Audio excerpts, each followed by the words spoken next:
Yeah, obviously this is an awesome opportunity, the first Power 5 to break through the college football playoff. We're just excited to get to the 31st and play some football. Our first question comes from Gary Miller.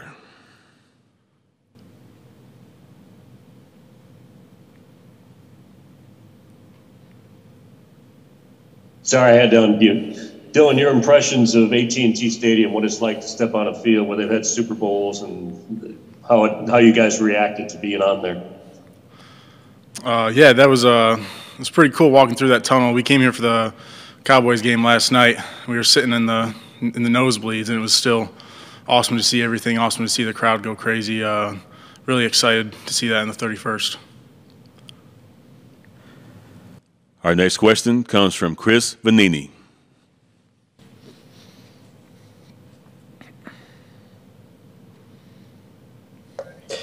Yeah, you guys obviously the big underdog coming into this game. I'm curious if that motivates you at all, if you guys feel like you need to prove yourselves a little bit on this stage for the first time. Not really. We're just kind of focused on being on us. We've heard a lot about this David versus Goliath talk, but the fact of the matter is everybody puts their pants on the same way. Everybody plays a game of football, so we just want to go out and be us. Again, if you have a question for offensive lineman Dylan, please raise your hand. This time we'll go to Zachary Braziller.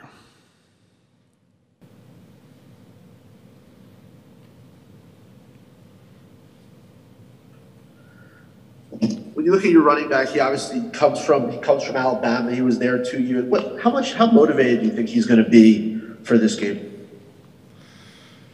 Yeah, I'm sure Rome will be pretty motivated, but I think he's just going to go out and do his thing that he does on every Saturday. He's going to go run the ball, hit the holes, run hard. Taking questions for Cincinnati offensive lineman Dylan O'Quinn.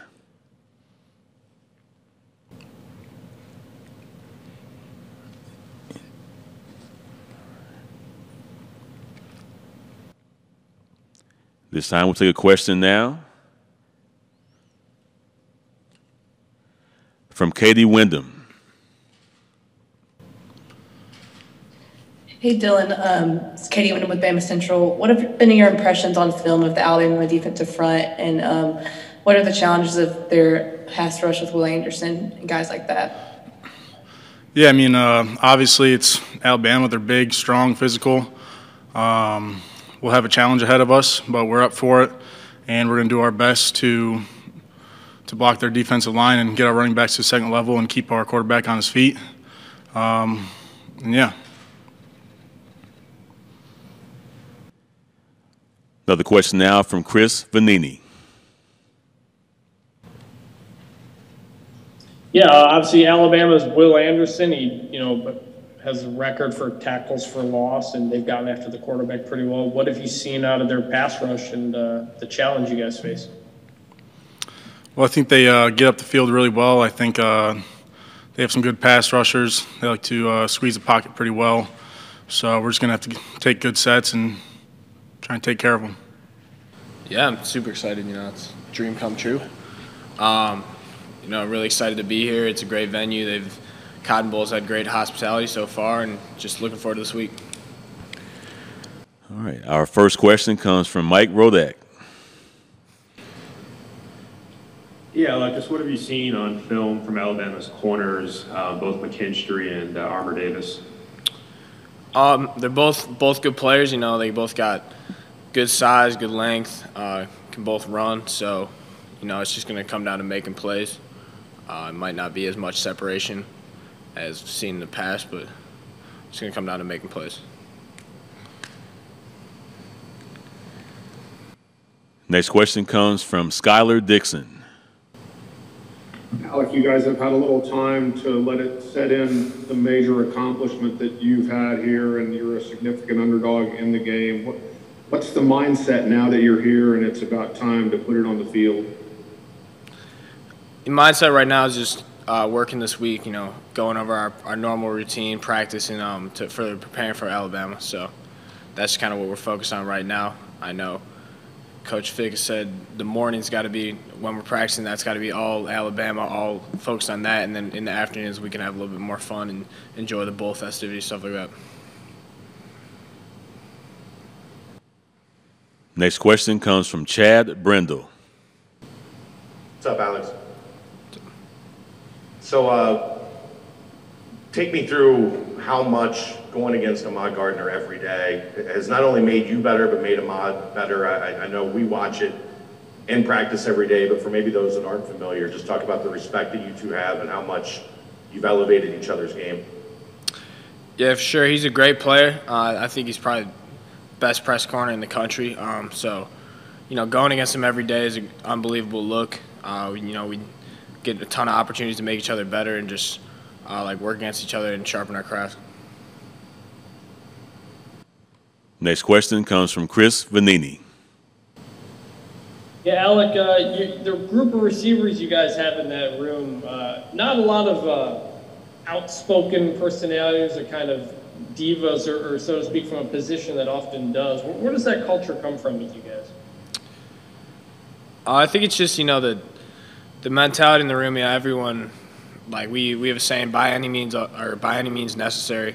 It's basically just, whatever we got to do. If we got to go out there, run the ball 1,000 times and block all game, or throw the ball 100 times, that's what we're going to do to win. We just, at the end of the day, we want to win. So we'll really do whatever it takes, And that includes, contributing on special teams, a big emphasis, just things like that.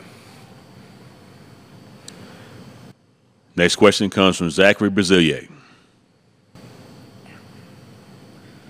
Alec, how much have you guys talked about kind of the significance of being in this game, in terms of, obviously you're the first non-power school to get to the playoff, and, how you guys perform could determine the fate of others down the road. Yeah, I don't think the significance for us is anything other than the significance of it being the college football playoffs. It's the biggest game of the year for us in that aspect, that we have a chance to advance on to the college football finals. So that is itself is a huge, enormous significance. And but other than that, I don't think we look into the outside factors. Next question comes from Tony Suklis. Yeah, Alec, there's been some other questions before this about Alabama's pass rush. Just does that put an extra pressure on the receivers to get open quicker, just given that, Desmond might not have as much time? Yeah, I think, just going to have to be able to just try to get open as best we can, whether it be early or not. I don't know if we'll for me, I just control what I can control. I run my route the same way, whether I know we're going against a good pass rush or a team that's dropping 8. I just try to get as open as I can. So.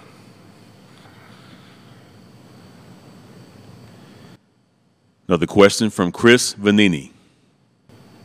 I know you just said you don't feel like you need to do this on behalf of all Group of 5 teams, but being a 2-touchdown underdog in Vegas, something I'm sure you don't look at, but do you feel like you guys need to prove in this game that you belong here?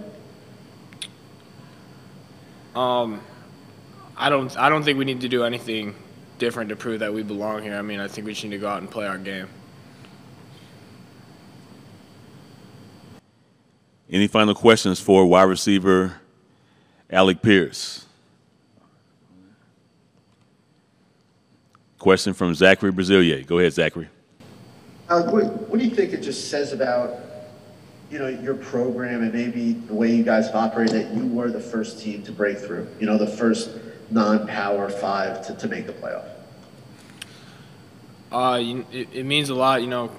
Coaches really bought in and got the players to buy in. It's been a long journey. I know a lot of us have been playing here for a while. A lot of guys with a lot of starts.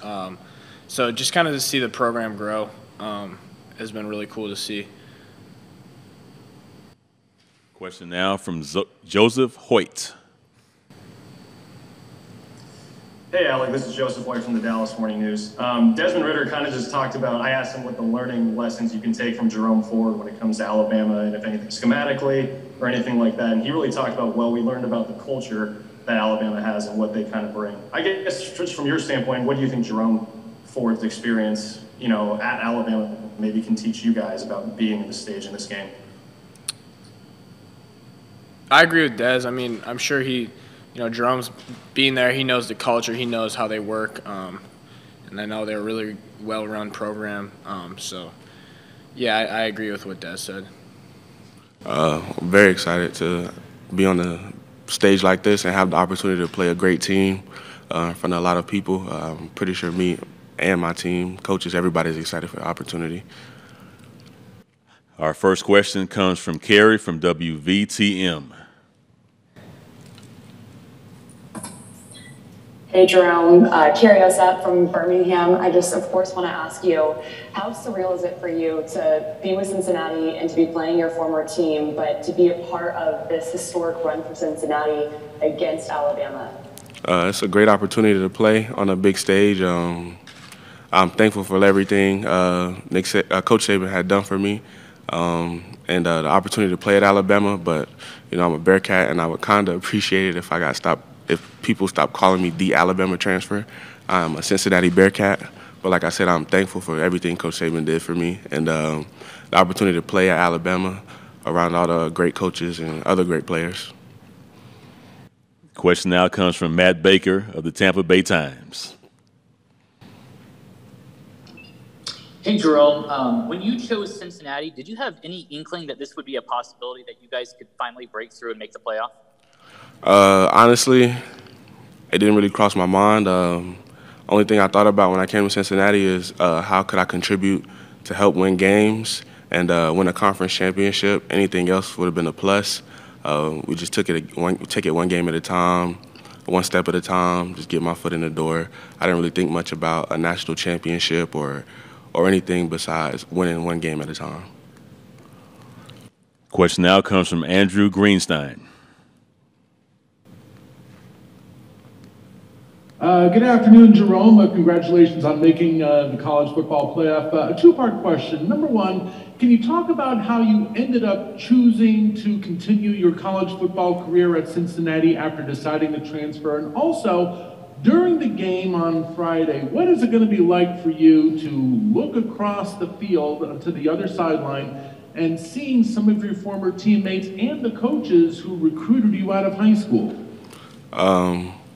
Honestly, coming out of high school, Coach G was a great recruiter from my area. He came and he talked to me. I was real high on Cincinnati, but I ended up choosing Alabama. And when I entered the transfer portal, I knew that Coach G was still a great guy and somebody that, a place that I felt that I could go after when I jumped into the transfer portal. And that's how I ended up choosing Cincinnati. Still had that relationship with Coach G. And I hit those guys up, and they made it happen.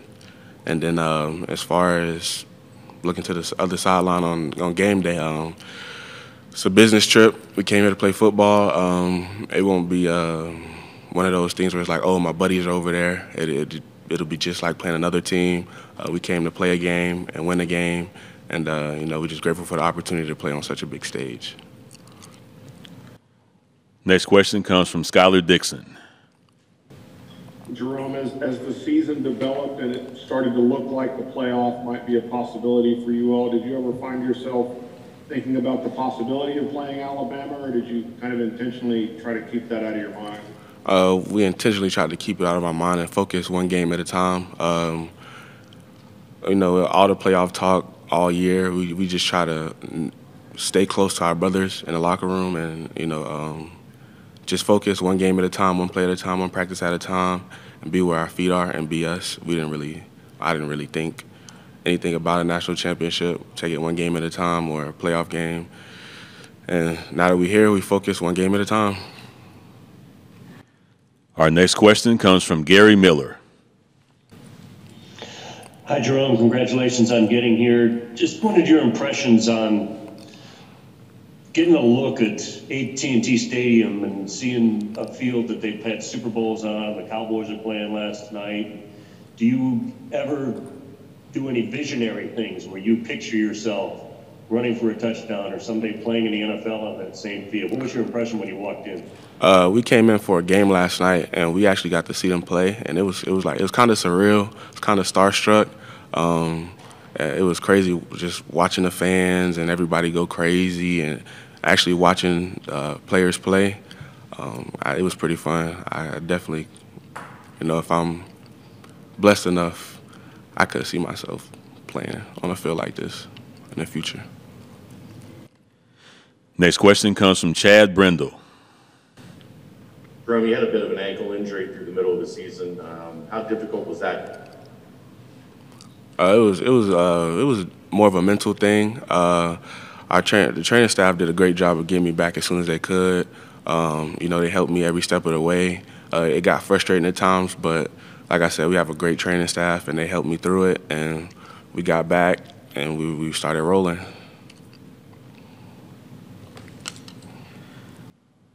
Next question from Zachary Brazier. Jerome, will you be motivated? Will there be any extra motivation for you Friday, to go to face your former school? Every game I'm real motivated to play. It's nobody or nothing the team that we're playing could do to possibly add any motivation. I feel like I'm very intrinsically motivated, and like everything I have comes from inside, and it's pretty much I'm already motivated to play. Next question comes from Joseph Hoyt. Hey, Jerome, this is Joseph Hoyt from the Dallas Morning News. Nick Saban was asked about you yesterday. He said that he's really happy everything worked out for you, and that you were able to kind of achieve the goals and aspirations for yourself. I'm just kind of curious, when you decided to transfer, what goals and aspirations ultimately did you have, and do you really feel like you're achieving them now that you guys have made it to a college football playoff? As far as goals and aspirations, I think everybody who plays the sports wants to go to the NFL, win games. So just as far as my goals and aspirations, it was to go somewhere and contribute to a team and help them win games in any way that I could. And I was just grateful to have that opportunity. Question now from Charlie Potter. Yeah, hey, Jerome. Earlier, former teammates like Brian Robinson and Phil Mathis talked about being excited for you. Do you keep up with those guys, and do you kind of share that same sentiments, enjoying seeing them have success? Yeah, I keep up with them, of course. Just before I was here, they were like brothers to me, older brothers, people that you could lean on and that led you in the right direction. So, of course, I'm happy to see. I was happy to see them when they won a national championship last year, and, continue to be excited for those guys. Next question comes from Mike Rodak. Jerome, when Nick Saban was talking about the portal earlier this season, he said sometimes players are a little bit short-sighted. They don't think about developing or competing long-term. Just how much did he communicate that to you, and how much do you feel like your performance has validated your decision to transfer? I think the transfer portal is – I don't even know. I don't know how to answer that question.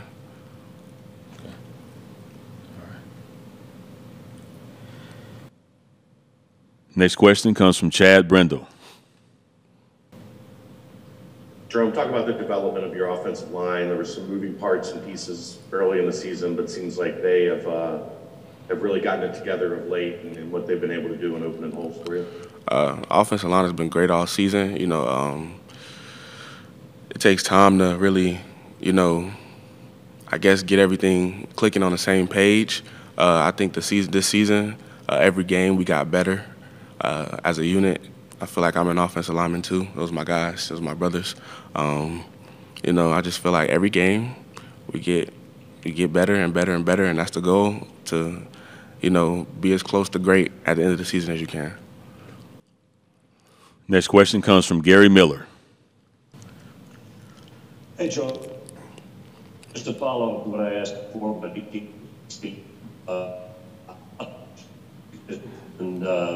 Gary, can you re-ask the question, please? Gary, you're breaking up a little bit. Can you re-ask the question, please, from the beginning? Okay, can you hear me now? Yes, thank you. Okay. Jerome, just to follow up to you guys going to the Cowboys game last night, just how did it come about? Did you get any backlash for going out as a group with all the COVID protocols? And what kind of protocols and precautions do you? Our training staff does a great job with COVID and all like, precautions and measures that we should take. And to be honest, any questions about COVID would probably be better for like Coach Fick and our coaches. And our final question comes from Skylar Dixon. Jerome, you're in a kind of unique position, having been in a program where the CFP is almost a matter of routine, and now you're on the one that's been the first to break through from the group of 5. What, if anything, can you share as a message to your guys about, we belong here and things along those lines? Sheesh. Can you repeat the question?